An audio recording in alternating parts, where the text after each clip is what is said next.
The Magic of Thinking Big by David Schwartz is one of the best personal development books ever written. The book was published 63 years ago in 1959, but still to this day, it is applicable and extremely practical. This book will positively impact almost every single aspect of your life, whether it's making more money, achieving big goals, becoming more confident, getting rid of self-limiting beliefs, etc. The book is packed with valuable lessons, which is why I have done a complete summary of it covering all 13 parts. This video is not for people who have the attention span of a puppy. It's made long on purpose, so that if you can't read the book, you can get all the important information out of it by watching this video. Part number 1. Cure yourself from failure disease. Excuses. Unsuccessful people often suffer from a mind-deadening thought disease called excuses. This disease plagues the mind of those who have yet to achieve their desired level of success. If we study the lives of successful people, we discover a striking difference. They refuse to make excuses. While the mediocre fellow is quick to explain why they haven't, why they don't, why they can't, and why they aren't succeeding, the successful person doesn't waste their time with such excuses. Excuse disease is like any other disease. If left untreated, it worsens over time. But here's the thing, you can vaccinate yourself against it. By understanding its 4 most common forms, you can liberate yourself from the disease of the failures. Excuse number 1, it's no use. I'm too old or too young. There are 2 common forms of age excuses, the I'm too old and the I'm too young. The good news is that both can be cured. Consider the story of Cecil, a 40-year-old trainee who believed he was too old to start something new. Cecil dreamed of shifting his career and becoming a manufacturer's representative. However, he felt discouraged, thinking he would have to start from scratch at his age. I'm too old for that now, he said. But then came a breakthrough. During a training session, someone asked Cecil, "When does a person's productive life begin?" Cecil thought for a moment and responded, "Oh, when they're about 20, I guess." The questioner continued, "And when does a person's productive life end?"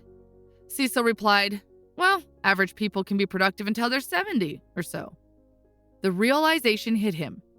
The average productive life is 50 years, and he had been productive for only 20 years. So there were still at least 30 more years left of his productive life. He hadn't even reached the halfway point of his productive years. After this, Cecil's perspective completely shifted from "I'm already old" to "I'm still young." Now let's meet Jerry, a 23-year-old facing the "I'm too young" variation of age excuse. Jerry had been offered a job as a sales manager, overseeing a team of 8 salesmen, all of whom were older than him. He doubted his ability to handle the position due to his age. Seeking guidance, he approached the author for advice. The author gave him 3 tips. 1, don't be age conscious. When you prove you are able to handle the job of a sales manager, you are automatically old enough. Number 2, do not misuse your power. It's crucial to show respect for older colleagues and seek their suggestions. Make them feel they are working for a team captain, not a dictator. Do this and men will work for you and not against you. Number 3, get used to working with older individuals because in the future, there will be more job opportunities where you have to lead older people. This will open more doors. Jerry embraced these insights, realizing that age won't make him a handicap unless he allowed it. Excuse number 2, but my health isn't good. 2 experiences happened with the author in one afternoon that illustrate the correct and incorrect attitudes toward health. The author had finished a talk in Cleveland when a man in his 30s approached the author privately. He expressed admiration for the talk, but he was skeptical about its practical benefits for him. He shared his concerns about having a bad heart and the need to hold himself back. Despite consulting 4 doctors who found no abnormalities, he continued to worry. The author advised him to seek out the finest heart specialist and accept their diagnosis as final. Moreover, the author recommended reading a book on living a fulfilling life.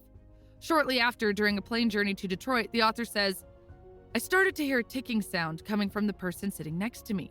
The person smiled and said, 'Don't worry, it's not a bomb, it's my heart.' Then went on to explain that a plastic valve had been implanted, causing a ticking sound in his chest. Instead of being disheartened, this person showed enthusiasm and revealed his ambitious plans to study law and pursue a career in government work. He acknowledged the need to take it easy for a few months, but expressed excitement for the future, confident that he would be like new after the recovery period. What do these two stories teach us? The first individual allowed fear and worry to dominate his thoughts, potentially compromising his well-being. In contrast, the second person embraced his situation with optimism and determination, refusing to let his health setback hinder his ambitions. These two stories demonstrate the power of our thoughts and attitudes toward our health. The important thing to understand is that it's about having the right attitude. Here are 4 things you can do to kick health excuses out of your life. 1. Refuse to talk about your health. Constantly discussing your illnesses only magnifies them. Instead, focus on the positive aspects of your well-being and engage in conversations that uplift and inspire others. Number 2, refuse to worry about your health. Worrying only amplifies your health issues and prevents you from enjoying life. Excessive tests and examinations won't make you healthier. They'll only add unnecessary stress. Number 3, be genuinely grateful for your current health. Count your blessings and appreciate the well-being you have. Number 4, remind yourself often, it's better to wear out than rust out. Life is meant to be lived and enjoyed. Don't waste precious time by overthinking and imagining yourself confined to a hospital bed. Excuse number 3, but my case is different. I attract bad luck. Let me tell you a story about David. The author was having lunch with 3 young junior executives, and they were talking about David's recent promotion. They came up with all sorts of reasons like luck and favoritism that helped David to get promoted. But the truth was, David got the promotion because he was simply better qualified. He'd been working harder, doing a better job, and had a more pleasant personality. The senior officers in the company had carefully considered all the candidates before choosing him. It had nothing to do with luck. One of the salesmen congratulated David on the $112,000 order, calling it luck. But here's the thing. The weak salesman failed to see that luck had nothing to do with it. David had been working on that customer for months, talking to multiple people and putting in long hours to understand their needs.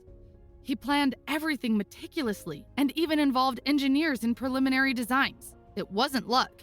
It was careful planning and hard work. The truth is, success in any field doesn't come from luck alone. It's about having the right attitude and putting in the effort. To conquer luck excuses, you need to accept the law of cause and effect. 1. Look closely at what may seem like someone's good luck, and you'll see it's a result of preparation, planning, and positive thinking. Similarly, when you encounter setbacks that might seem like bad luck, there are specific reasons behind them. Successful people learn and grow from these setbacks. 2. Don't fall into the trap of wishful thinking. Success doesn't come effortlessly or solely through luck. It comes from taking action, mastering principles, and doing what it takes to succeed. Excuse number 4. But you've got to have brains to succeed. It's estimated that as many as 95% of people around us suffer from intelligence excuses or the belief that they're not smart enough. The author shares the story of his friend John. He was a popular college professor. When he came back from war in Europe in 1945, something had changed. He'd lost one of his arms in battle. It could have made him bitter or discouraged, but it didn't. He was always smiling and ready to lend a hand to anyone in need. One day, the author had a deep conversation about his missing arm. He asked him how he stayed so upbeat despite the challenge. John smiled and said, "It's just an arm. It would be nice to have 2, but they took one away." That chat made the author realize that it's not about how many arms you have, it's about the attitude you have. The right attitude with 1 arm will always beat the wrong attitude with 2 arms. Your attitude is more important than your intelligence. The author said he had a friend named Chuck who was an exceptionally bright student and graduated with honors. He had dreams of owning his own business in western Nebraska. However, years later when the author caught up with him, Chuck revealed that he had never pursued his entrepreneurial aspirations. Instead, he became an expert in why a business idea wouldn't work out. Chuck had studied every possible reason why small businesses fail, constantly focusing on the potential pitfalls. The saddest part is that some of Chuck's old high school friends who didn't seem to have much going for them and never even went to college, are now thriving in their own businesses. It was Chuck's attitude and thinking that held him back, not his level of intelligence. Here's a few tips to overcome the intelligence excuse. Number 1, never underestimate your own intelligence and overestimate the intelligence of others. Number 2, stop selling yourself short and instead focus on your assets. Discover your unique talents and concentrate on how you can use them effectively. 3, remind yourself daily that your attitude is more important than your intelligence. 4, instead of dwelling on why something can't be done, find reasons you can do it. 5, remember that the ability to think is far more valuable than the ability to memorize facts. Don't burden your mind with unnecessary information that can be easily found on Google. Use your mental ability to think critically, to generate new ideas, and to discover better ways of doing things. Albert Einstein was once asked how many feet are in a mile. His response? I don't know. Why should I fill my brain with facts I can find in 2 minutes in any standard reference book? Einstein believed in using your mind to think, not as a garage for facts. Part 2. Build confidence and destroy fear. Fear is a powerful force that affects us in various ways. It's important to acknowledge its existence before we can overcome it. Fear is the number one enemy of success, hindering people from seizing opportunities, draining their energy, and even impacting their physical health. Here are 3 practical tips to build confidence and destroy fear. Tip number 1, action cures fear. An executive came to seek the author's advice. He was going through a tough time at work. The guy was worried about losing his job because his department's sales were down by 7%, while the overall store sales were climbing up. He had made matters worse because of a couple of bad decisions, and his manager was giving him a hard time for not keeping up with the company's progress. On and on, he kept talking. The author said, I finally couldn't wait and cut him off and asked what he was doing to improve the situation. He replied that there wasn't much he could do but hope for the best. Here's the thing, hope's only a start, but hope needs action. So the author advised him to take 2 actions to back up that hope. First, figure out why the sales were slipping and take steps to turn them around. Second, let a few trusted business friends know that he might be open to a better offer elsewhere, just in case. And guess what? After a few days, this same executive reached out to the author with some fantastic news.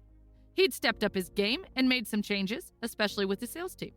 Instead of weekly meetings, he started holding them daily, and that made a huge difference. Energy is contagious. When the team saw the positive energy in him, the whole team pushed harder to succeed. And he not only managed to surpass the last year's sales figures, but also outperformed the store's average. He even received 2 job offers, but he turned them down because everything was finally looking up in his current position. He couldn't be happier with the way things turned out and expressed deep gratitude for the author's guidance. The thing about fear is that it makes you freeze and just hope for the best. But remember, when fear takes hold, it's time to break free by taking action. Action cures fear. For example, you've probably stood next to a swimming pool thinking whether you should jump or not. But then suddenly a friend pushes you and you're in the water, and the fear's gone. So the next time fear tries to hold you back, ask yourself a powerful question. What action can I take to conquer this fear? To make it more relatable, let me share some everyday examples of fear and their corresponding action cures.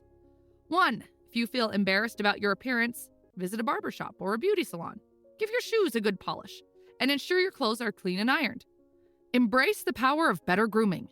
2. If you have a fear of losing an important customer, commit yourself to delivering better service. Go the extra mile to correct any shortcomings that may have eroded your customers' confidence in you. Show them why they chose you in the first place. 3.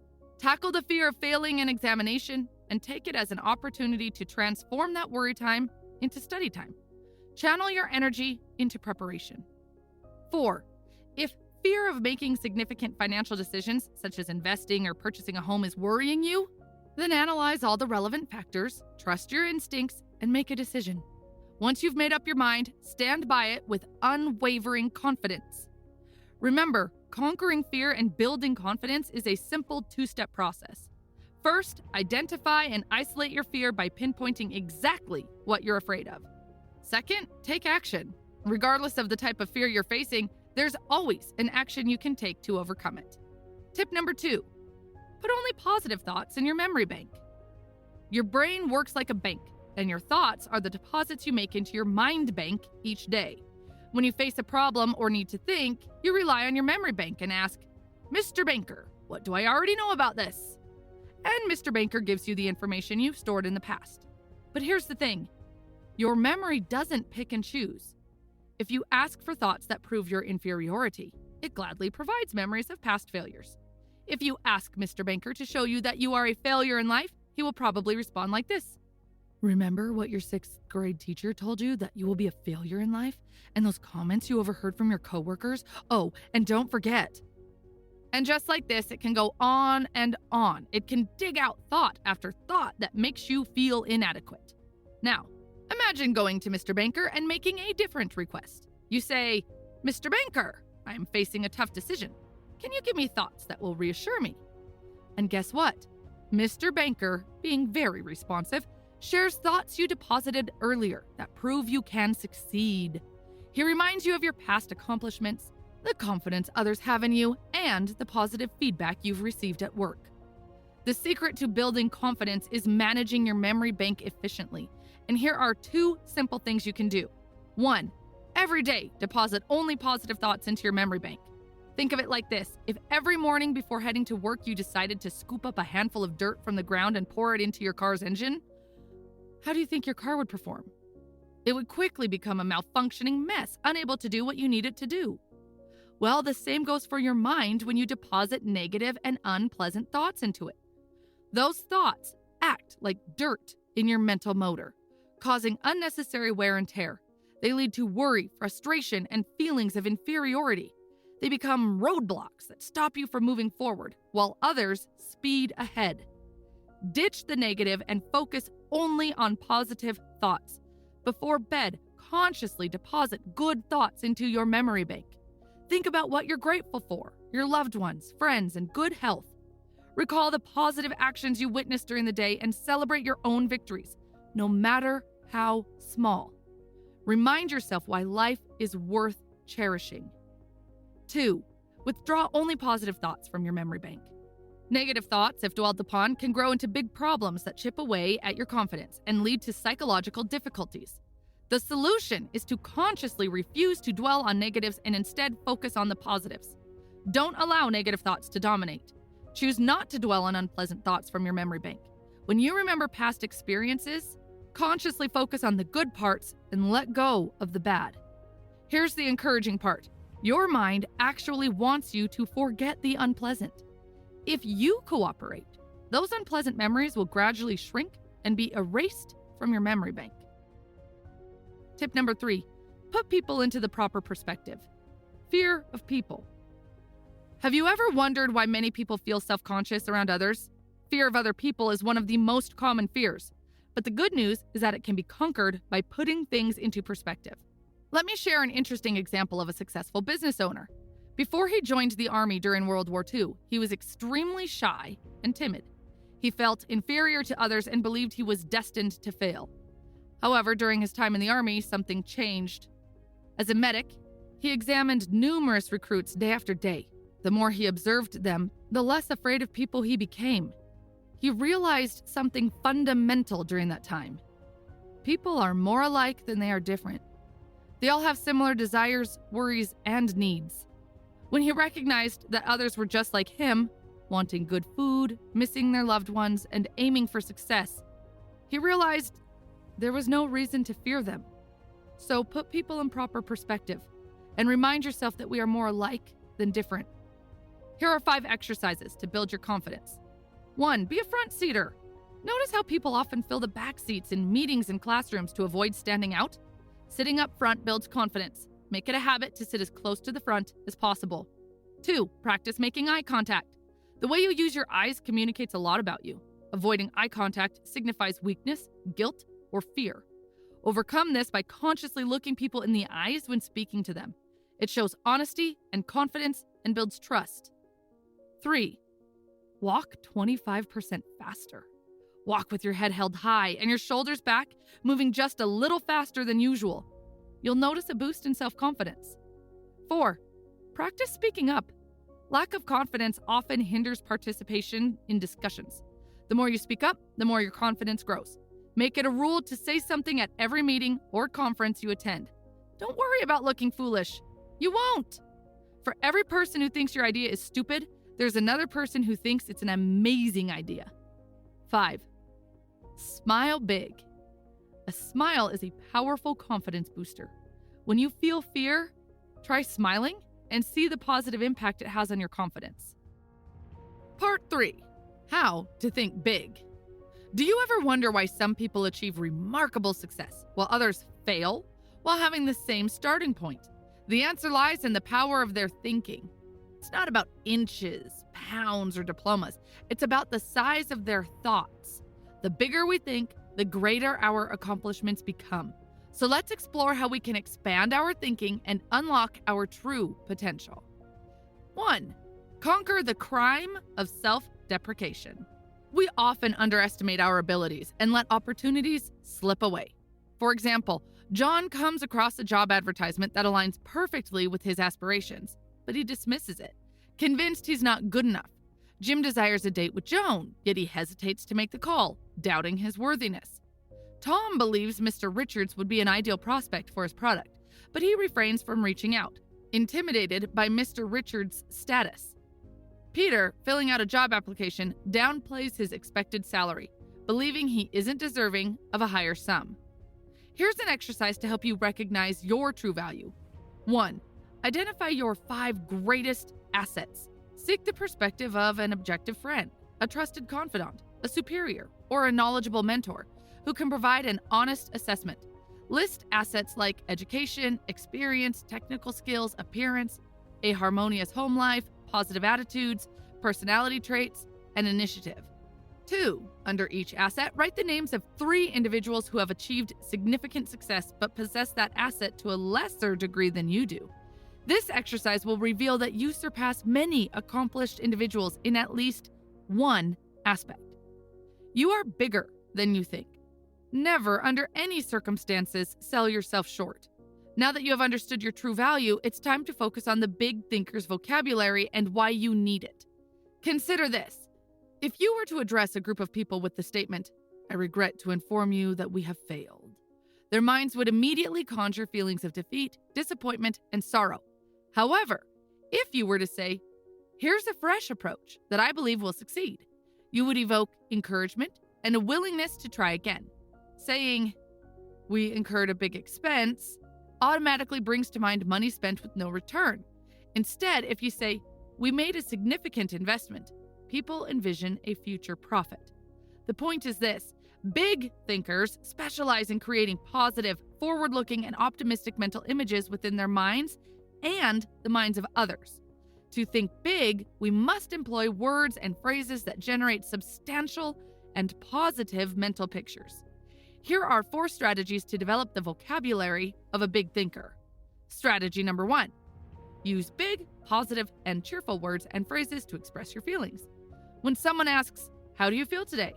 respond with enthusiasm, saying, "Just wonderful, thanks. And how about yourself?" Avoid responses like, "I'm tired," "I have a headache," or "I don't feel so good." By the way, this doesn't mean that you stop listening to your body and force yourself all the time to be fake. These tips are just to uplift your own spirits. Responding positively to questions about your well-being will gradually make you feel wonderful and amplify your sense of self-importance. Become known as someone who consistently radiates positivity. It will attract friends and allies. Strategy number 2. Use bright, cheerful, and favorable language when describing other people. Make it a rule to use positive words for your friends and colleagues. When discussing absent individuals, ensure you shower them with compliments and generous phrases. Be mindful to avoid belittling or derogatory remarks, as gossip has a way of reaching its subjects sooner or later. Such negative talk only diminishes your own stature. Strategy number 3. Utilize positive language to encourage and uplift others. Take every opportunity to personally compliment people. Everyone craves praise and recognition. Make it a point to offer sincere compliments. Acknowledge and appreciate the efforts of your coworkers. Compliment others on their appearance, their work, their achievements, and their families. Genuine and well-timed praise is a powerful tool. Strategy number 4. Use positive words to outline your plans and ideas to others. When you present your thoughts by saying, "Here's some good news, we have a genuine opportunity," their minds ignite with excitement. Conversely, if you approach it with a phrase like, "We've got a job to do, whether we like it or not," the mental image becomes dull and uninspiring, and their response will reflect that. Okay, a quick sum up before I move on to the second tip. In this section, we have been talking about how to think big. The first tip was about conquering the crime of self-deprecation. We talked about 2 exercises to find your assets and make you realize that you are bigger than you think. Finally, we talked about 4 strategies to develop a big thinker vocabulary. 2. Stretch your vision. See what can be, not just what is. Big thinkers possess the ability to see beyond what currently exists and envision what can be.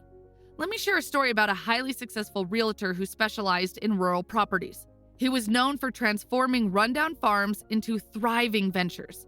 Imagine a beautiful countryside with a neglected farm, a worn-out house, and a feeling of disrepair. Most would write it off, but not this realtor. He saw beyond the decay. He saw what the farm could become, not just what it was then.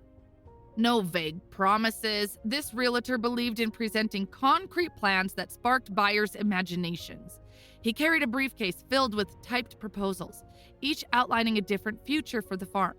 He had 3 captivating possibilities. For example, one of them was a tree farm combined with a poultry farm. Rows of fruitful trees and happy clucking chickens. He left no detail unaddressed, showing how this farm could become profitable. And guess what? His approach worked like magic. He didn't convince buyers to settle for what the farm was.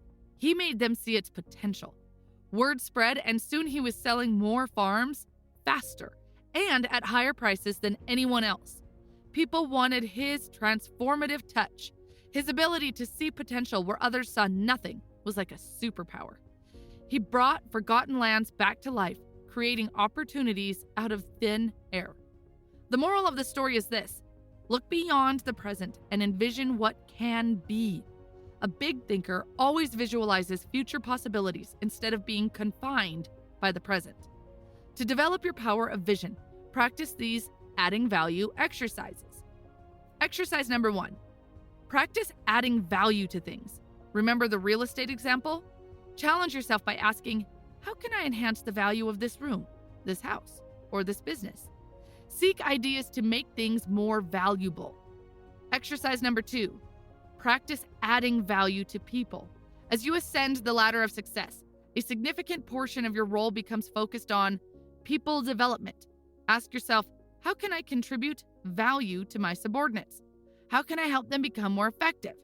Remember, to bring out the best in someone, you must first envision their highest potential. Exercise number 3. Practice adding value to yourself. Conduct a daily self-interview. Ask, what can I do today to increase my value? Visualize yourself not as who you are now, but as who you can become. Part 4. How to think and dream creatively. Creative thinking is the key to discovering innovative and improved methods for accomplishing tasks. Whether it's achieving success at home, work, or in the community, the ability to find better ways of doing things is essential. Here are 4 great methods for becoming more creative. 1. Develop and strengthen your creative thinking ability. Step 1. Believe it can be done. In a training session on creative thinking, the concept of eliminating jails within the next 30 years was brought up. The idea seemed odd to the participants.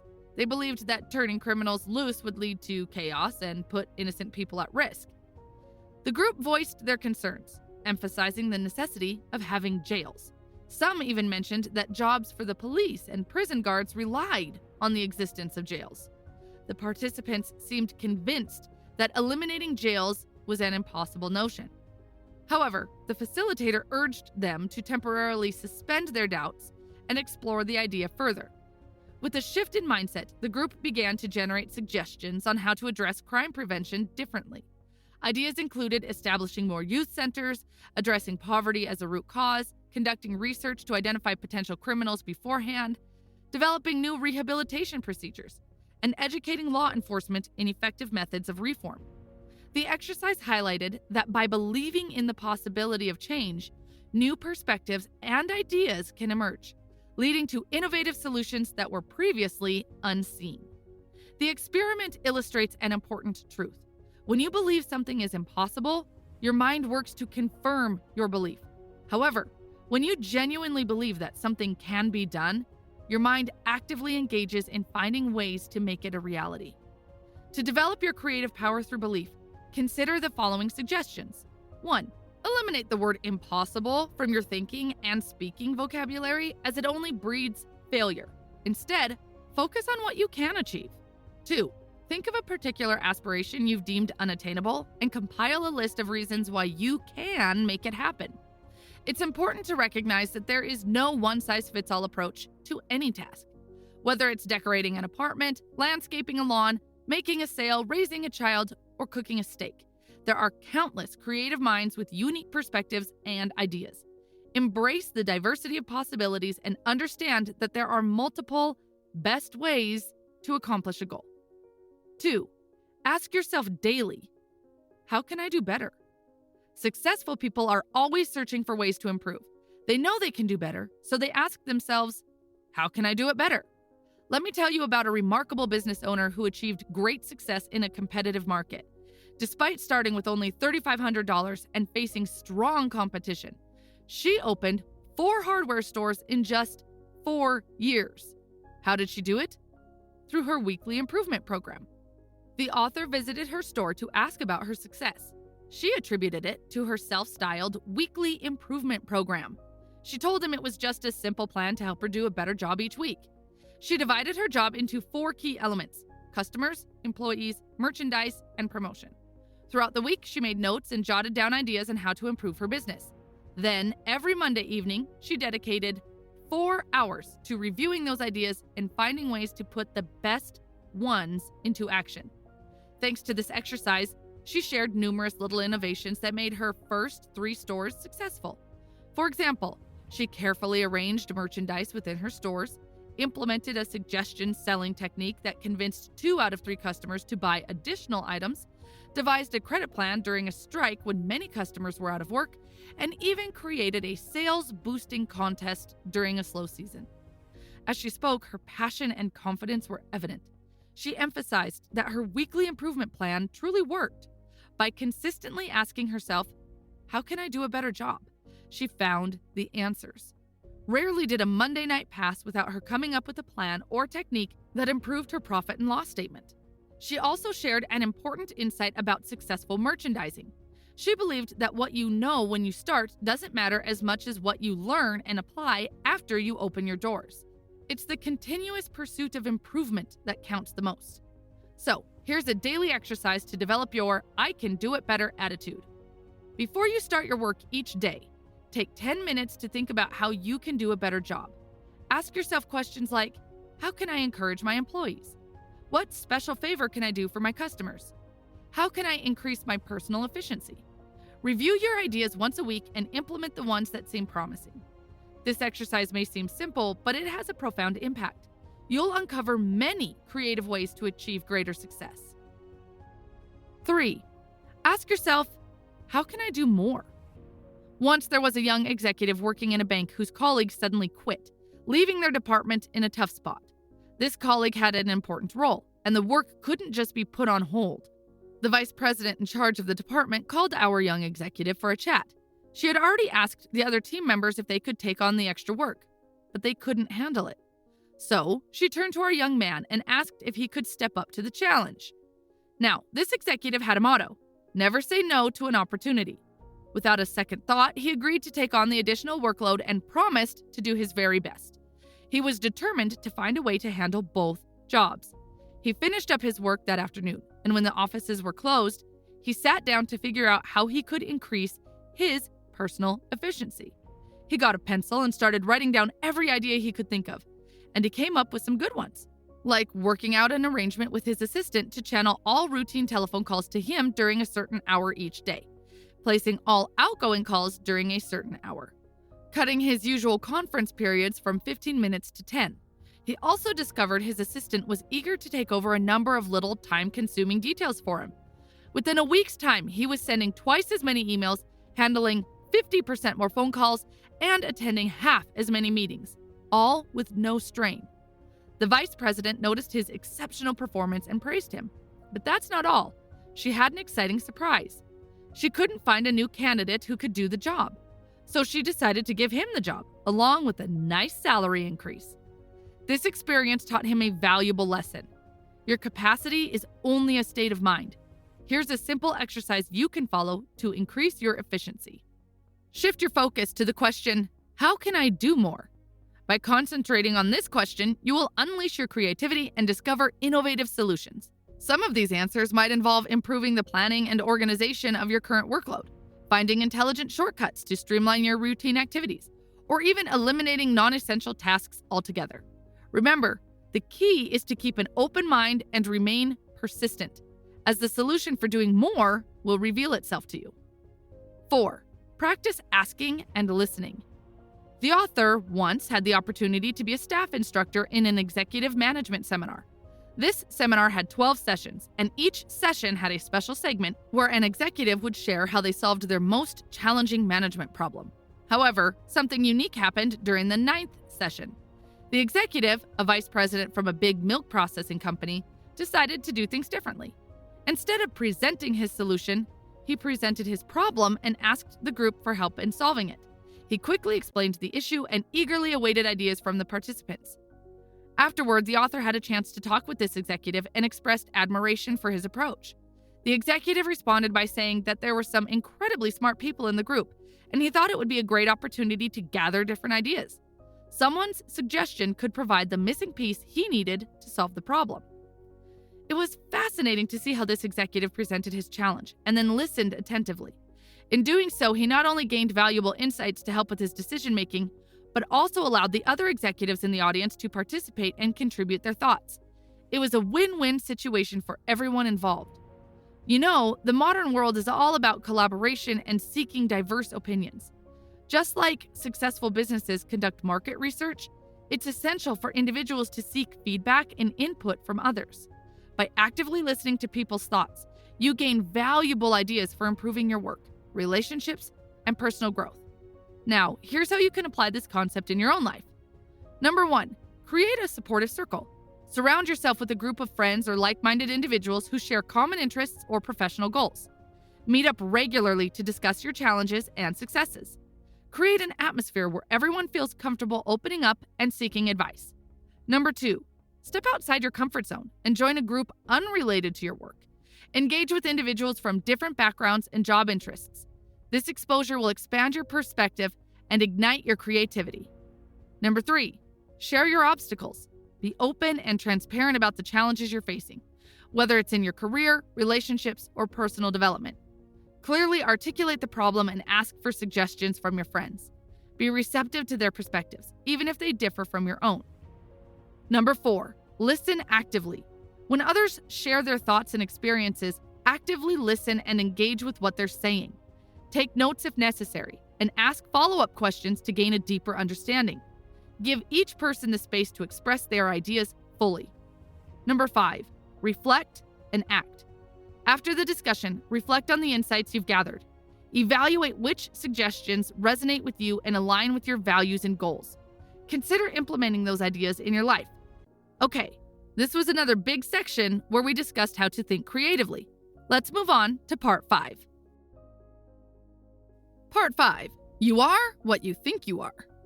What you think about yourself affects how others see you. It's true. If you think you're inferior, even if you're not, people will see you as inferior. On the flip side, if you truly believe you're capable and equal to the task, you will be seen that way. To be important, we must genuinely believe that we are important, and then others will see us that way too. To earn the respect of others, it starts with respecting yourself. The more respect you have for yourself, the more respect others will have for you. Now, Let's explore some practical ways to boost self-respect and gain the respect of others. 1. Look important. It helps you think important. Look, I agree with you that people should judge each other based on their intellect and not their clothes, but the reality is different. People do evaluate you based on your appearance, and first impressions are formed quickly. Your appearance speaks volumes. Make sure it conveys positive messages about you. Before you step out of your home, ensure that you feel and look like the person you aspire to be. Clothing is more than just fabric. It's a tool to lift your spirits and build confidence. Your appearance not only impacts how you feel about yourself, but also influences what others think of you. Let me share an interesting example. In a supermarket, the author noticed 2 sets of grapes. The first was priced at 15 cents a pound, while the second was packaged in polyethylene bags and marked at $2.35. Curious, he asked the person at the weighing station about the difference. He explained that the difference is polyethylene. They sell twice as many grapes in the bags because they look better that way. Just think about this grape example when you're presenting yourself. When you're properly packaged, you have a higher chance of making a positive impression and even commanding a higher price. The better you present yourself, the more acceptance you'll receive from the public. A well-dressed person's appearance speaks volumes. It signals to others, here is someone important, intelligent, successful, and reliable. This person can be respected, admired, and trusted. They value themselves, and I should value them too. On the other hand, a person with a shabby appearance sends negative messages. It says, this person isn't doing well. They're careless, inefficient, and unimportant. They're just average and don't deserve special consideration. They're used to being pushed around. Remember, your appearance is an important aspect of how others perceive you. Take pride in your appearance, and it will positively influence both your thoughts about yourself and how others view you. 2. Believe in the importance of your work. Imagine 3 bricklayers working together. When asked what they're doing, the first one says, I'm laying bricks. The second one replies, I'm making $9.30 an hour. But the third bricklayer proudly declares, I'm building the world's greatest cathedral. What do you think happened to them later on? Well, chances are the first 2 stayed as ordinary bricklayers. They didn't have big dreams or job satisfaction. They were just doing their work without much passion. But the third bricklayer, oh, he saw himself as part of something magnificent. And guess what? He didn't stay just a bricklayer. He climbed higher and achieved success, maybe as a foreman, a contractor, or even an architect. Why? Because what we think has a powerful impact on our lives. Let me tell you about a personnel director of an appliance manufacturer. He shared something fascinating called the personnel audit system. Every 6 months, he and his assistant talk to each employee to find out how they can support them better. They believe that every person on their team matters and deserves attention. During these chats, they don't ask direct questions. Instead, they encourage employees to speak freely and share their honest thoughts. After each talk, they rate the employee's attitude toward different aspects of their job. And you know what he discovered? Employees can be divided into 2 groups, Group A and Group B, based on how they think about their work. Group B folks mainly talk about job security, retirement plans, and other benefits. They focus on the negative side of their job, complaining about coworkers and things they don't like. They see their work as something they have to do, not something they want to do. Sadly, about 80% of non-productive staff fall into this group. But then there's Group A, the special bunch. They see their job differently. They care about their future and actively seek suggestions to improve. They have a broader perspective and come up with ideas to make the business better. When it comes to promotions, pay raises, and special privileges, almost always recommendations come from Group A individuals, while challenges and problems come from Group B. This proves that your thoughts shape your reality. If you think you're weak, inadequate, or bound to fail, you'll end up feeling mediocre. But if you believe in the importance of your work, recognize your abilities, and see your job as something significant, you're on the right path to success. 3. Give yourself a pep talk several times, daily. In a training program, a participant struggled to deliver a talk on leadership. He was visibly nervous, forgot his lines, and felt defeated. The author asked the person to recall his thoughts just before the talk. He admitted feeling scared and doubting himself. He had convinced himself that he would fail. It's no surprise his talk didn't go well. Instead of building courage, he built fear. So the author gave him a challenge for the next session. The author advised him to give himself a pep talk in a vacant room. The author instructed him to say, "I'm going to give a great talk. I have something important to share, and I want to say it." He repeated those empowering sentences forcefully and returned to deliver his talk. The transformation was remarkable.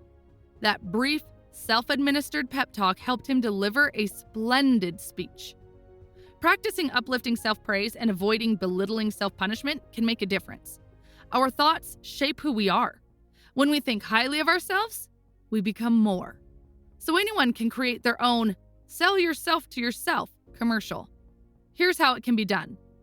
First, you need to identify your best qualities. There's no need to hold back. Describe yourself confidently. Next, write down these points in your own words. Now, create your commercial, addressing yourself directly. It's important to imagine talking only to yourself as you say it. Now, it's time to practice. Say your commercial out loud at least once a day, or read it silently. It can be read before facing any challenging situation that requires courage. It can be read whenever you feel down. Keeping the commercial handy at all times will ensure its availability whenever needed. Part 6. Manage your environment. Go first class. Ever notice how the food we eat affects our physical well-being? Well, here's a fact. The same goes for our minds. Just like our bodies reflect the diet we feed them, our minds reflect the environment we immerse ourselves in. Let me break it down for you. Think about it. Almost every habit or manner we have is influenced by the people around us. How we walk, cough, or even hold a cup. They're all learned behaviors picked up from our environment.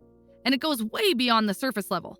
Our goals, attitudes, and personalities are impacted by the people we are surrounded with.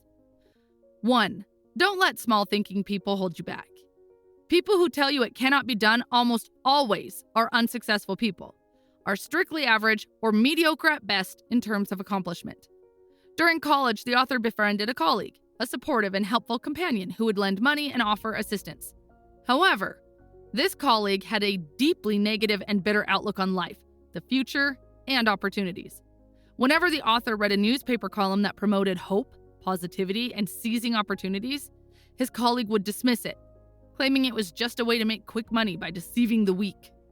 When discussing success, his colleague presented his own money-making formula: marrying into wealth or establishing connections with influential people. He supported his arguments with examples, like labor leaders who embezzled money successfully or stories of individuals who married millionaires. Despite his intelligence and academic success, the author realized that his colleague's negativity was a recipe for failure. And finally, the author stopped hanging out with him. Years later, a mutual friend reported that he was working as a low-paid draftsman, still plagued by negativity. With 4 children to support, he struggled financially, despite possessing the potential to earn much more if he utilized his talents effectively. The point to remember is that the people you hang out with say a lot about you. The way you think is influenced by the group you stick with. So take a moment and think about the people around you. And surround yourself with dreamers, visionaries, and those who aren't afraid to think outside the box. 2. Get advice from successful people. You know what's funny? Many people think successful folks are untouchable, like they're in some elite club. But here's the truth. They're actually pretty down to earth. In fact, the most accomplished ones are often the humblest and happiest to help others. They genuinely care about their work and want to see it thrive, even long after they retire. I personally agree with this point 100%. I have worked in 3 big corporations and have seen that the higher you go in the organizational structure, the nicer the people get. So, when it comes to seeking advice, avoid the advice of failures. Reach out to those who have already achieved greatness. These are the folks who can light the way for you. These are the people who understand that success isn't just about what happens between 9 a.m. and 5 p.m. Successful people know that what you do in your personal life directly impacts your performance at work. So, don't neglect your off-the-clock adventures. Create an exciting and fulfilling life outside of work. Surround yourself with people who lift you up and bring out the best in you. 3. Get plenty of psychological sunshine. All right, let me introduce you to 2 guys, John and Milton. They've got completely different psychological diets on weekends. Let's start with John, the master of excitement and engagement. He's got it all figured out. On one evening, he carefully selects some cool and interesting friends to hang out with. Then on another evening, he's out and about, catching a movie or getting involved in community projects. The dude knows how to keep things interesting. Saturday is filled with errands, chores, and some special projects like building a killer patio in his backyard. Sundays are reserved for quality family time, where they climb mountains or explore museums. And guess what? John even plans on buying some country property in the future. By Sunday evening, John unwinds by reading a book and catching up on the latest news. Now, let's shift our focus to Milton. On Friday nights, he's already tired, but he goes through the motions of asking his wife if they want to do anything. Sadly, plan dies right there. They rarely entertain or get invited out. Saturday mornings start with some lazy sleeping in, and the rest of the day is all about chores and mundane tasks. Saturday nights are all about movies or mindlessly watching TV, because what else is there to do, right? Sunday mornings? Milton loves his beauty sleep, so he spends most of it in bed. Sunday afternoons are a bit better as they visit their only regular friends, Bill and Mary. But by Sunday evening, the whole family is on edge from being cooped up indoors. Can you imagine how dull and boring that must be? Now, here's the mind-blowing part.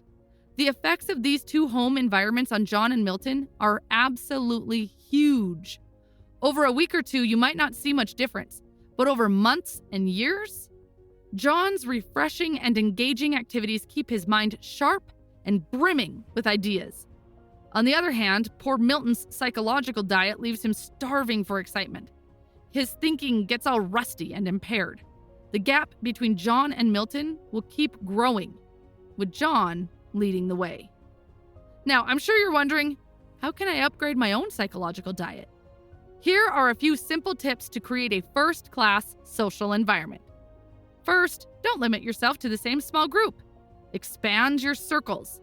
Circulate in new groups, meet new faces, and keep things interesting. Variety is the spice of life, and it's crucial for your success-building program. Second, embrace novelty. Make new friends, join different organizations, and broaden your social orbit. In this diverse world, being narrow-minded won't get you far. The real winners are those who can see both sides of the coin. Get to know people with different religious or economic beliefs and associate with those who challenge your perspectives. 4. Go first class in everything you do. Imagine you're in need of a new suit, and you come across a retailer offering a suit at a rock-bottom price. Excited about the so-called bargain, you make the purchase, only to find out that the suit is a complete disappointment. It looks shabby, doesn't fit right, and falls apart after just a few wears. What seemed like a great deal turned out to be a waste of your hard-earned money. By settling for second-class quality, you ended up paying more in the long run. Going first class means investing in a suit that fits you perfectly, looks sharp, and lasts for years. It's about quality over quantity.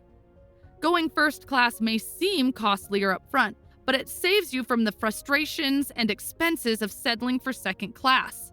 You deserve the best, and that includes the products and services you choose. Going first class is an investment in yourself, your satisfaction, and your success. Remember, people notice quality, and it subconsciously influences how they perceive you. Now that we understand the importance of going first class, let me share some practical tips to help you implement this mindset in your life. Tip number 1, prioritize quality. Whether it's clothing, electronics, or everyday items, choose quality over quantity. Do your research, read reviews, and invest in products that are built to last. Trust me, it's worth it in the long run. Tip number 2, evaluate the true cost. Don't just focus on the price tag. Consider the value you'll receive. Sometimes a higher upfront cost means fewer headaches, repairs, and replacements down the line. Remember, quality often comes with a longer warranty and better customer service. Tip number 3, cut the clutter. Instead of accumulating a bunch of second-class items, declutter and focus on owning a few high-quality possessions that truly bring you joy and serve their purpose exceptionally well. Remember, it's not about extravagance, or spending beyond your means. It's about making informed choices that prioritize quality, value, and long-term satisfaction. Part 7. Make your attitudes your allies. Ever noticed how attitudes can shape our interactions and influence our success? It's a fascinating aspect of human communication that we engage in every day, often without realizing it. Attitudes serve as mirrors of the mind, reflecting our thoughts and impacting how we act. Just think about it. If you can read someone's mind simply by observing their expressions and mannerisms, you can sense how a person feels about their job or relationships through subtle cues. Attitudes not only show through, but they also sound through. The way we speak, the tone of our voice, and the inflections we use convey our attitudes and feelings toward others.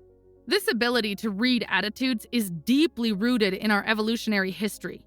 Before the advent of language as we know it today, humans communicated through body language, facial expressions, and sounds. Even now, we rely on these non-verbal cues to connect with others. When our attitudes are positive and aligned with our goals, our abilities reach their peak effectiveness, and we naturally achieve good results. So, let's delve into 3 crucial attitudes that can serve as our allies in everything we do. 1. Grow enthusiasm attitude. Imagine you're sitting in a large college geography class, eagerly awaiting to dive into the fascinating world of geography. The professor enters the room, a middle-aged man, and as soon as he starts speaking, you can feel the energy drain from the room. He recites one dead fact after another with no passion or enthusiasm. The students begin to lose interest. Conversations start, and some even doze off. Frustrated, the professor tries to regain control, but his warnings fall on deaf ears. What's the reason behind this indifference? The answer is simple. The professor's lack of enthusiasm reflects in his teaching. He's bored, and that boredom spreads like wildfire. To activate others, you must first activate yourself. Enthusiasm is the key to success. It has the power to transform any situation, making it 1,100% better. Enthusiasm shines through everything you do and say. Be the person who spreads sunshine wherever you go. And here's a little self-test for you. Before you part ways with someone, ask yourself, did this person honestly feel better after talking with me? It's a simple yet powerful way to evaluate your impact. Apply this practice when interacting with employees, associates, families, customers, or even casual acquaintances. 2. Grow the "you are important" attitude. Imagine you're hiking on a mountain and you get lost. As soon as the word gets out, a massive search effort will start. It doesn't matter who you are or how important you are, or how rich or poor you are. Without knowing anything about you except that you are a human being, helicopters, other aircraft, and search parties on foot will begin looking for you. And they would keep on looking for you, spending thousands of dollars in the process, until they found you, or until not one trace of hope remained. Why do they do that? Because you are important. Let's understand this concept using another example. There's a grumpy bus driver in the bustling city of Detroit. Every morning, as he maneuvered through the chaotic traffic, he would deliberately pull away from the curb when a frantic passenger was just seconds away from boarding the bus. However, amidst his apathetic behavior, there was one passenger who consistently stood out. This passenger understood the power of making others feel important. Every morning, he greeted the driver with a warm and personalized, "Good morning, sir." Sometimes he would even sit close to the driver, engaging in small conversations that acknowledged the driver's responsibility and the challenges he faced. The passenger made the driver feel as if he were piloting a massive 180-passenger jet airliner. And in return, the driver showed him special courtesy, waiting patiently for his arrival. So when you make others feel important, they are more inclined to go above and beyond for you. People have an inherent desire to feel significant and valued. By acknowledging someone's importance, you tap into their motivation and willingness to contribute. It's a powerful tool for building connections, whether it's with customers, employees, associates, or even your boss. To apply this knowledge in your own life, here are a few tips. 1. Practice appreciation as a rule. Let others know that you appreciate what they do for you. Never take anyone for granted. A simple, warm smile can convey your notice and kindness towards them. Make it a habit to call people by their names. People love to hear their names. It gives them a boost and makes them feel acknowledged. Just ensure that you pronounce and spell their names correctly, as mistakes can inadvertently make someone feel unimportant. 3. Don't keep glory to yourself. Instead, invest it. When you receive praise or recognition, share it with your team or subordinates. Acknowledge their contributions and sincerely appreciate their value. By passing on praise, you inspire and motivate others to perform at their best. 3. Want to make more money? Then get the put service first attitude. Dr. Schwartz, the author, was driving through the city and suddenly he realized that the car was almost out of gas. So he pulled into a seemingly ordinary gas station. To his surprise, this particular gas station was bustling with activity. There were cars lined up and the attendants were busy assisting customers. He wondered what made this place so popular among the locals. As he stepped out of the car, he was greeted by a friendly attendant who swiftly filled his tank with gasoline. But that was just the beginning. He went above and beyond, checking under the hood and cleaning the outside of his windshield. The author thought that was the extent of his service, but then the attendant did something unexpected. With a warm smile, he walked around to my side of the car and said, "Pardon me, sir. It's been a dusty day. Let me clean the inside of your windshield." The author was taken back by his thoughtfulness.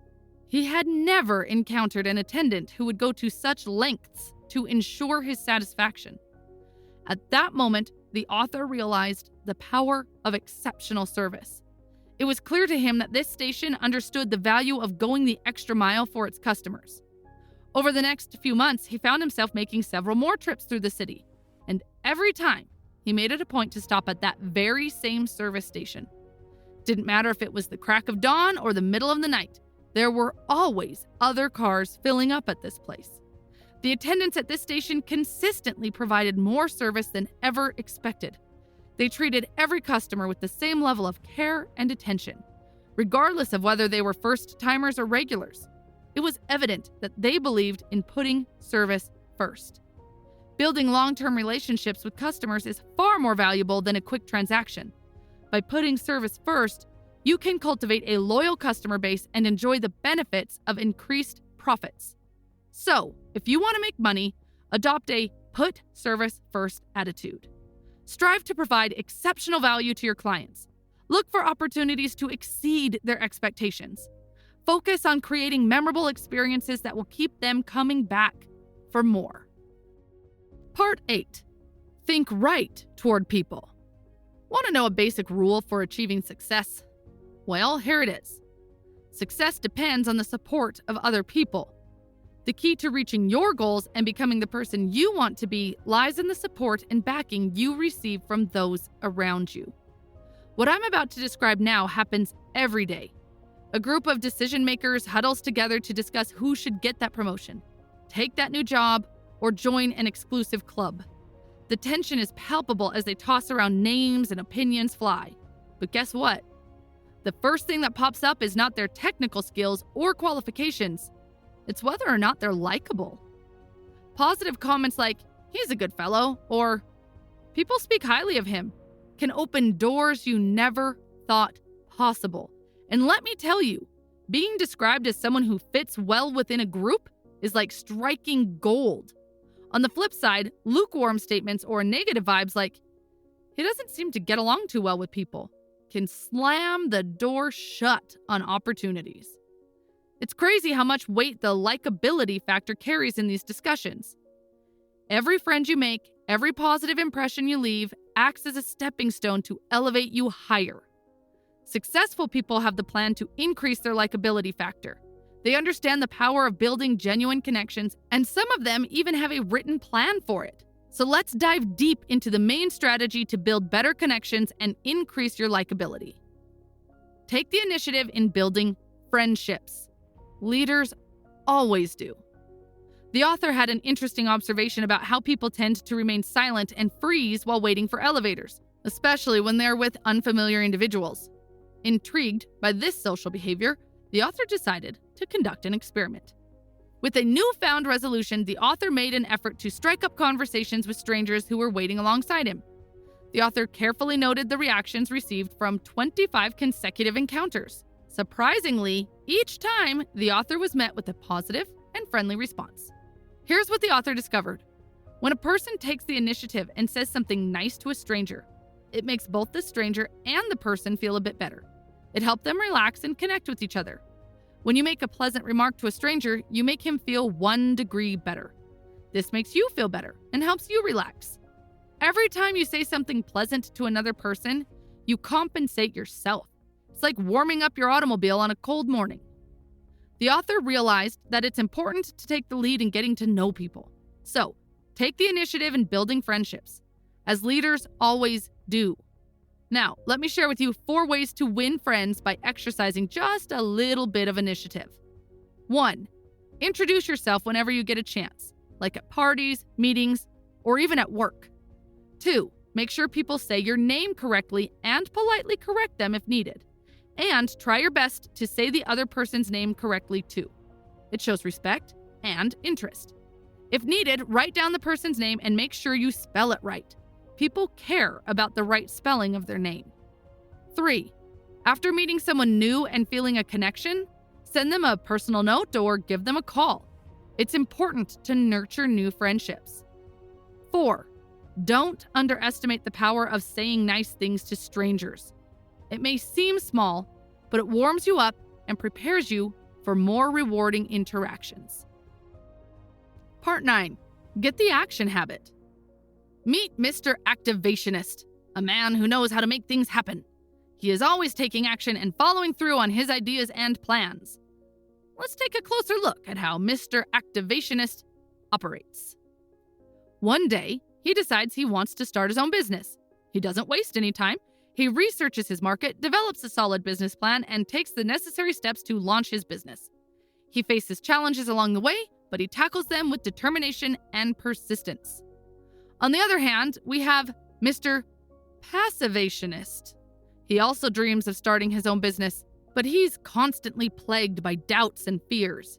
He spends countless hours analyzing every possible scenario, always waiting for the perfect conditions to align before taking action. Unfortunately, that perfect moment never seems to arrive, and his dreams remain unrealized.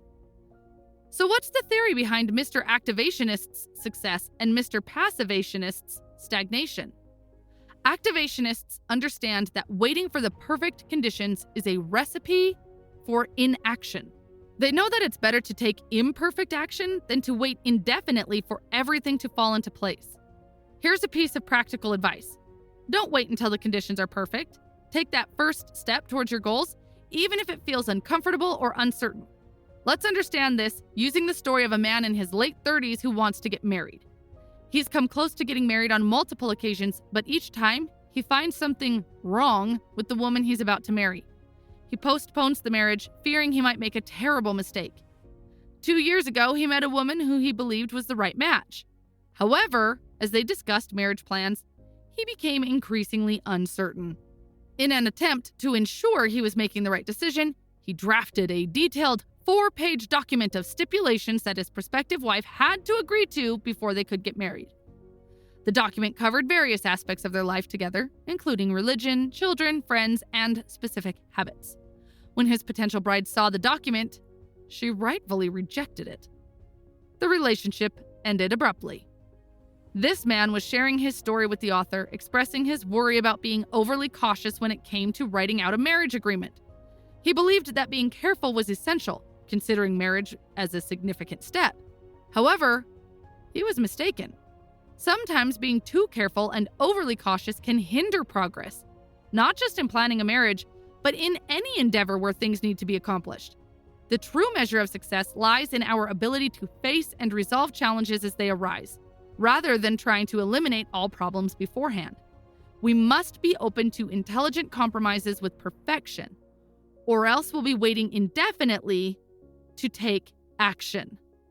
Break the cycle of analysis paralysis and embrace the power of action. Remember, the path to success is paved with imperfect actions and learning from your experiences. Let's shift our focus to the story of another young man in his 20s with a modest income, a wife, and a child. Like many others, he and his wife desired a new home for the advantages it would bring: a larger space, cleaner surroundings, and a place for their child to play. However, there was a significant obstacle: the down payment. He grew frustrated with the situation as he realized that his monthly rent payment was comparable to what he would pay for a new home. This realization ignited his determination to take action. He approached his wife and proposed the idea of buying a new home the following week. While initially skeptical, his wife questioned the feasibility due to the lack of funds for the down payment. Undeterred, he insisted that they would find a way. He brainstormed and devised a plan to approach the builder directly for a private loan arrangement. After persistent effort, he succeeded, but the monthly payments were higher than the traditional mortgage. Now he had to figure out how to raise the additional amount. He explored various ways and approached his boss at work. He explained his situation, expressing his determination to earn extra income. Impressed by his ambition, his boss created an opportunity for him to work extra hours on weekends, allowing him to increase his earnings. As a result, he and his wife were able to move into their new home. This experience taught him a valuable lesson. Taking action leads to expanded possibilities, boosts confidence and future decision-making, and provides a better standard of living for oneself and loved ones. Here's one more tip for becoming an activationist. Start your mental engine mechanically. Let me explain this with an example. Imagine a young and ambitious writer, filled with dreams but struggling to make progress. He often finds himself frustrated, going through days or even weeks without being able to write a single word. It's as if his creativity decided to go on vacation. And now, let me introduce you to another writer who knows a thing or two about consistently producing remarkable work. He shares his secret.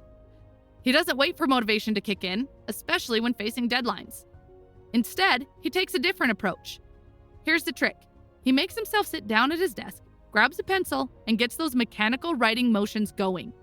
He scribbles down anything that pops into his head, doodles around, and gets his fingers and arm in motion. And guess what? Like magic, his mind eventually snaps into gear without him even realizing it. Of course, there are times when lightning strikes and ideas come out of the blue, but the real gems emerge from diving right into the work. Action generates action. It's a fundamental law of nature that nothing kicks off by itself, not even the gazillion gadgets we rely on every day. Part 10. How to turn defeat into victory. 1. Study setbacks to pave your way to success. When an airplane accident occurs, the Civil Aviation Administration kicks into high gear.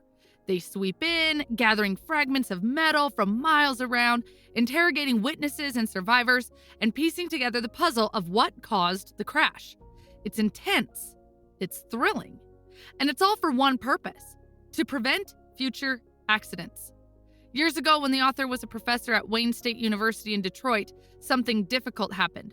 A student who was about to graduate got a failing grade from the author. This was a big disappointment for the student. He'd already planned for graduation, and canceling those plans was embarrassing. He had two choices: retake the course and graduate later, or quit school without a degree. As expected, the student felt upset when he found out about his failing grade. He admitted that he didn't try hard in the course. The rules didn't allow changing grades unless the professor made a mistake.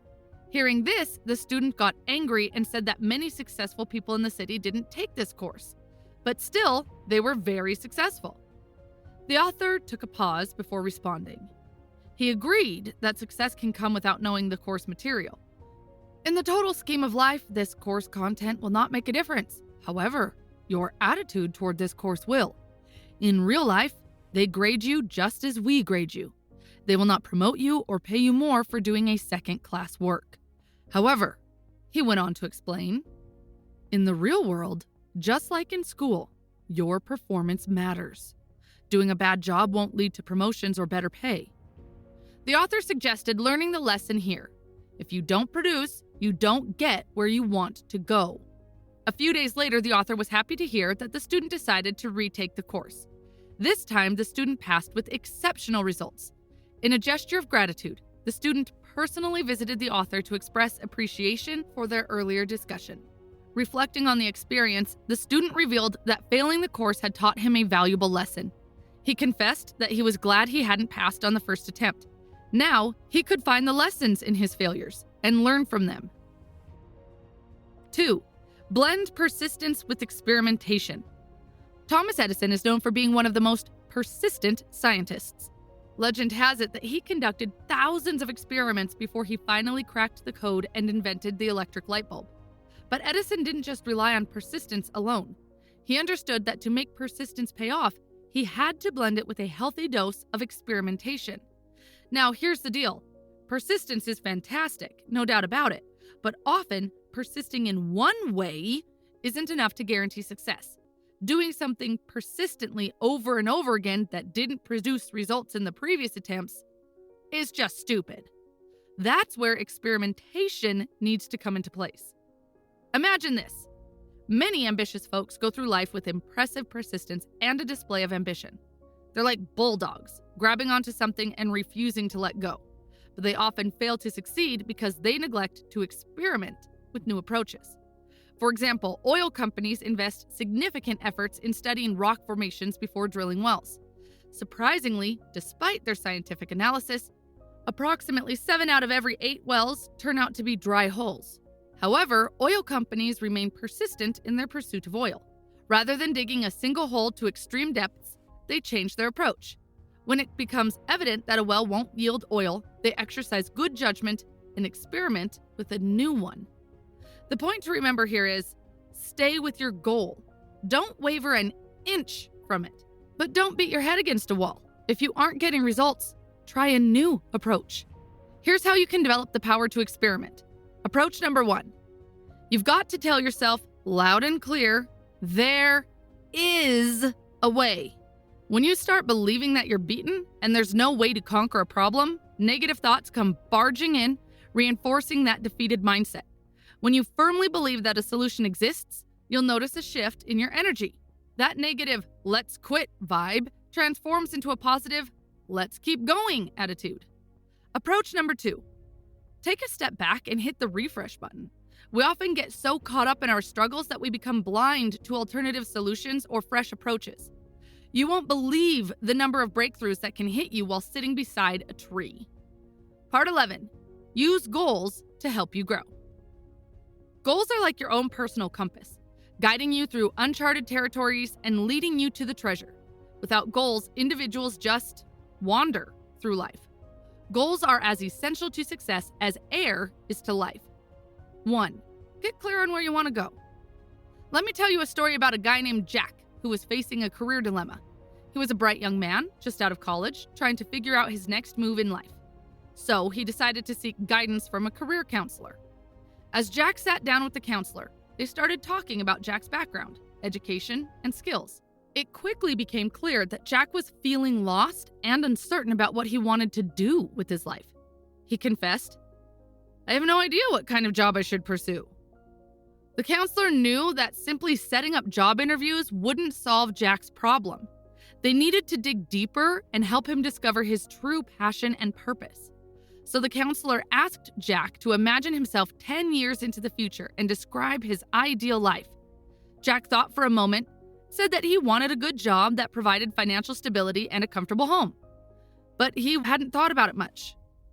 The counselor assured Jack that his response was completely normal. However, he explained that without a clear destination in mind, it would be challenging to find the right career path. It was like going to a ticket counter and saying, "Give me a ticket," without specifying the destination. The counselor emphasized that Jack needed to have a clear vision of where he wanted to be in order to make informed decisions about his career. This realization sparked something in Jack. He became determined to create a detailed 10-year plan for his work, home, and social life. With the counselor's guidance, Jack started envisioning his future in each of these 3 departments. In the work department, Jack considered what income level he wanted to achieve, the level of responsibility he wanted, and the amount of prestige he hoped to gain from his work. He wanted a career that challenged him and allowed him to grow both personally and professionally. Moving on to the home department, Jack thought about the kind of standard of living he wanted to provide for himself and his future family. He imagined living in a beautiful house, maybe a cozy cottage or a modern apartment, and going on memorable vacations with loved ones. Jack also thought about the financial support he wanted to offer his children as they entered adulthood. Finally, in the social department, Jack reflected on the kinds of friends he wanted to have, the social groups he wished to be a part of, the community leadership positions he aspired to hold, and the worthwhile causes he wanted to support. Jack wanted to surround himself with inspiring and like-minded individuals who would encourage his personal growth. Jack's 10-year plan started taking shape as he poured his thoughts onto paper. He described his work goals, his dream home with a beautiful garden, and his desire to make a positive impact on his community. It was a vivid and detailed vision of the life he wanted to create for himself. With this plan in hand, Jack felt a newfound sense of direction and purpose. By setting clear goals in the work, home, and social departments, he not only found success, but also found true fulfillment and happiness along the way. Jack's story serves as a powerful reminder that having long-term goals and a detailed plan is crucial for achieving real success. It's about knowing where you want to go and taking the necessary steps to get there. So, take a moment to envision your own future and start creating your own 10-year plan. You might be amazed at what you can achieve when you have a clear vision and a roadmap to guide you. 2. Let goals be your automatic guidance system. When you fully embrace your desires and become obsessed with a goal, you receive the physical power, energy, and enthusiasm necessary to achieve it. Let's understand this through two hypothetical individuals, Tom and Jack. While they are similar in many ways, the crucial difference lies in their level of goal clarity. Tom possesses a well-defined goal. He envisions himself as a corporate vice president in 10 years. By surrendering himself to this goal, Tom's subconscious mind guides him with specific instructions, advising him on what actions to take and what to avoid. It serves as an automatic guide, alerting him if he strays off course and providing instructions to get back on track.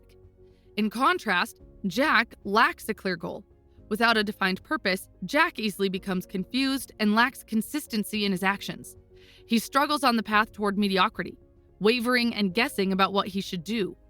When you surrender yourself to a goal, it enters your subconscious mind. Your subconscious mind always seeks balance, and with your goal deeply embedded within it, you become aligned with your desires. Your conscious mind becomes free for clear, straight thinking. If you observe highly successful individuals, it becomes evident that they wholeheartedly devote themselves to their objectives. Their lives revolve around a purpose, and they surrender themselves to that goal, allowing it to obsess them and provide the automatic guidance they need to reach it. 3. Take detours. If you're driving down a road and you come to a road closed situation, you wouldn't camp there, nor would you go back home. The road closed simply means you can't go where you want to go on this road. You simply find another road to take you where you want to go. Observe what military leaders do. When they develop a master plan to accomplish a mission, they also map out alternative plans. If something unforeseen happens that rules out plan A, they switch to plan B. It's important to understand that when we detour, we don't have to change our goals. We just travel a different route to reach the same destination, just like how Google Maps show alternate routes for one destination. 4. Self-investment. You might have heard people express their regrets about not investing in certain stocks in the past, thinking about the wealth they could have accumulated. When it comes to investments, most people think of stocks, bonds, real estate, or other properties. However, the most significant and rewarding investment one can make is in oneself, by acquiring things that enhance mental power and skills. Smart businesses understand that their strength and success 5 years from now depend not on their actions in the future, but on the investments they make today. Profit arises from one source: investment. This lesson applies to each of us as well. If we want to gain extra rewards and surpass a normal income in the years to come, we must invest in ourselves. We must invest in order to achieve our goals. Here are 2 sound self-investments that will pay handsome profits in the years ahead. 1. Invest in education. True education is the soundest investment you can make in yourself. 2. Invest in idea starters. Commit to purchasing at least one stimulating book each month and subscribe to one journal or one YouTube channel that can spark ideas. 5. One tiny step at a time. Imagine being stranded in the mountainous jungle on the Burma-India border during World War II. You and a group of friends had to parachute from a crippled army transport plane, knowing that rescue was weeks away. The only way out was a painful march through treacherous terrain, 140 miles, 225 kilometers, of mountains, scorching August heat, and relentless monsoon rains. Can you endure such a grueling journey? Our hero, Alan, found himself questioning his ability to complete this distance. In the first hour of the march, he could barely walk. By evening, his feet were covered in bleeding blisters. The pain was excruciating. And he wasn't alone. Some of his companions were in an even worse state. But amidst the doubt and despair, they discovered a powerful mindset, one that would change everything. Instead of focusing on the overwhelming magnitude of the journey, they broke it down into achievable milestones. They decided that they didn't have to conquer the entire distance at once. All they needed to do was to make it to the next friendly village. And so, with renewed determination, they pressed forward. Days turned into weeks, and Alan and his comrades pushed themselves further than they ever thought possible. And before they knew it, they had conquered the entire 140 miles, 225 kilometers, against all odds. They succeeded in their seemingly impossible mission. As this story illustrates, success doesn't come from one grand leap. It's built upon a series of intentional steps. The secret lies in breaking down the bigger goals into mini steps and then focusing on one step at a time. Part 12. Level up your leadership skills. Here are 4 powerful leadership rules. Leadership rule number 1. What is the human way to handle this? Let me tell you a story about the author's friend, John. One of John's team members wasn't the right fit for the job. John had no other option but to fire him. But John handled it like a legend. No boring meetings or long notice periods. He did something extraordinary. First, he sat down with the employee and explained the benefits of finding a new opportunity that matched his skills and passions. Next, he connected the employee with interviews at other companies where his talents were in high demand. And guess what? In just 18 days, the employee landed a seriously promising new job. But John's secret sauce wasn't just about helping one person. He had his team's back. He showed genuine care and unwavering support. And you know what happened? He created an unstoppable army of loyal superheroes, ready to conquer any challenge that came their way. Here's the deal. Instead of being a dictator or a rulebook fanatic, be human first. Say goodbye to sarcasm, cynicism, and power trips. Now imagine you're a team leader and tensions are rising among your team members. It's like a ticking time bomb ready to explode. For example, Sarah and John are 2 team members at odds over a project direction.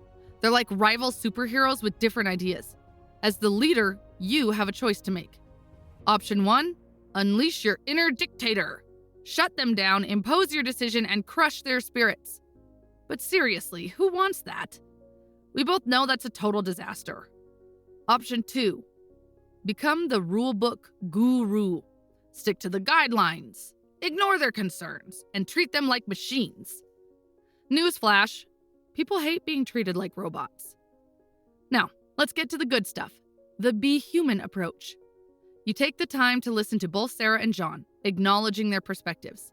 You create a safe space for an open dialogue, allowing them to express their thoughts, concerns, and ideas. You demonstrate that their voices matter by considering their viewpoints and seeking a collaborative solution. This approach not only resolves the conflict, but also strengthens the bond among team members. Leadership rule number 2, trade minds with the people you want to influence. Ted had an exciting job as a television copywriter and director at a big advertising agency. When the agency scored a new client, a children's shoe manufacturer, Ted was given a big responsibility, creating TV commercials that would capture everyone's attention. However, after about a month of running the campaign, it became clear that something wasn't working. The commercials weren't making people rush to buy the shoes in stores. People had lots to say.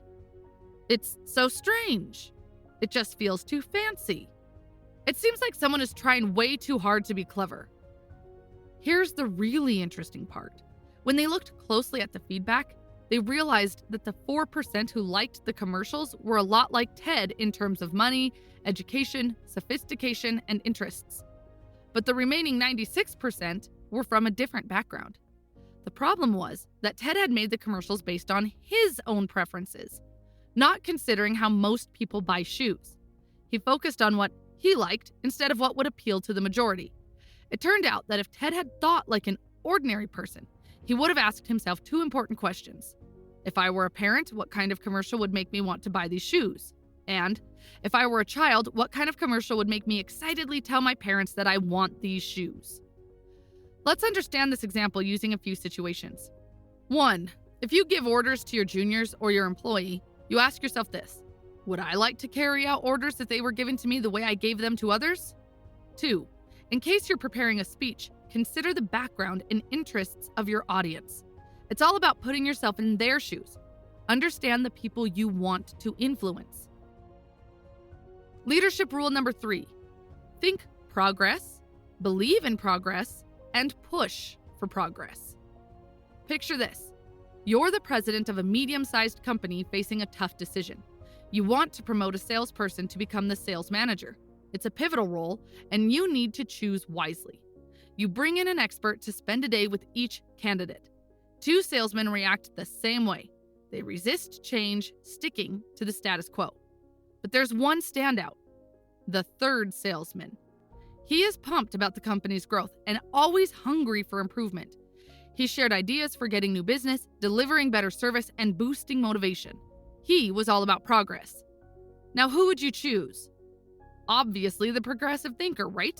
The one who believes in pushing boundaries and making things better. In all areas of your life, you've got to think about progress, believe in progress, and push for progress. Here's a small checklist to think about. 1. Do you think progressively at work? For example, do you praise your company, the people in it, and the products it sells at every possible opportunity? 2. Do you think progressively about your family? For example, aim to strive for a higher standard of living. 3. Do you think progressively about yourself? For example, are you constantly growing and improving? There are only 2 ways to develop a progressive attitude. 1. Think about improvement in everything you do. 2. Think of high standards in everything you do. Leadership rule number 4. Tap your supreme thinking power with solitude. As part of a professional development program, 13 trainees were given a unique task. They had to spend 1 hour each day for 2 weeks, all by themselves. No distractions, just pure solitude. They were encouraged to think constructively about anything that came to mind. At the end of those 2 weeks, something incredible happened. Every single trainee, without exception, reported that the experience was unbelievably practical and worthwhile. One trainee was about to have a serious disagreement with another executive, but through clear thinking during his solitude, he not only identified the root cause of the problem, but also found a solution to fix it. Others discovered their own unique breakthroughs. One trainee tackled the challenge of changing jobs, while another resolved their marital difficulties. There was even someone who found clarity in buying a home. But that's not all. Here is the fascinating part. They found that decisions and observations made during their solitude were extremely accurate. When the fog of distractions was cleared, the right choices became crystal clear. Successful leaders know the importance of spending time alone with their thoughts. Solitude allows them to put the puzzle pieces of a problem together, find creative solutions, and plan effectively. It's their secret weapon for super thinking. Sadly, many people miss out on unlocking their own creative leadership power because they seek advice from everyone and everything except themselves. They fail to tap into their own inner wisdom and insight. Now, here's what you can do to harness the power of solitude in your own life.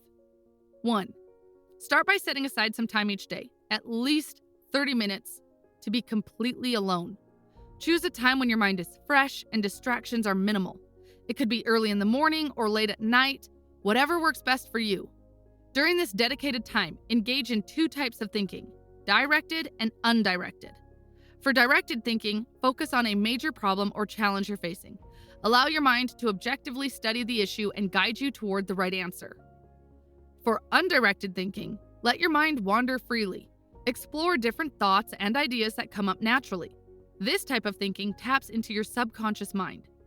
Remember, thinking is the leader's main job, and the best way to prepare for leadership is through thoughtful contemplation. The answers you seek are within you. Give yourself the space and opportunity to find them. Part 13.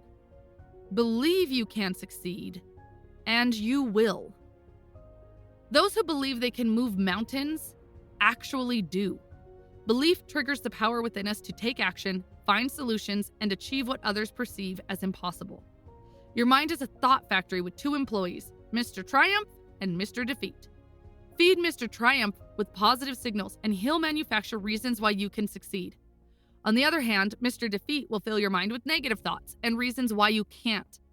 Fire Mr. Defeat and embrace Mr. Triumph 100% of the time.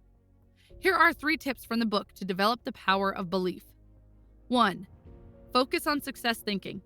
Replace thoughts of failure with thoughts of triumph. When faced with challenging situations, remind yourself that you'll conquer them.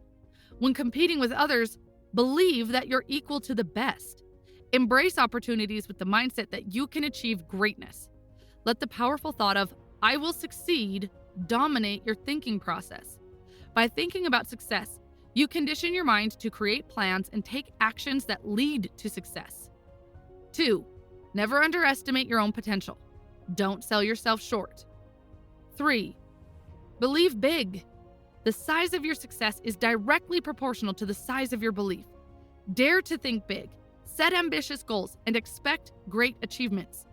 Don't limit yourself to small ideas and plans. This is it for this video. This was quite long, but I hope it was worth it. Probably 95% of people will not watch such videos or read such books. By simply watching this video, you're already on the top 5%. And if you take 1 or 2 lessons from this video and apply it to your own life, I truly believe you will see remarkable changes. Thanks for watching and have a lovely day.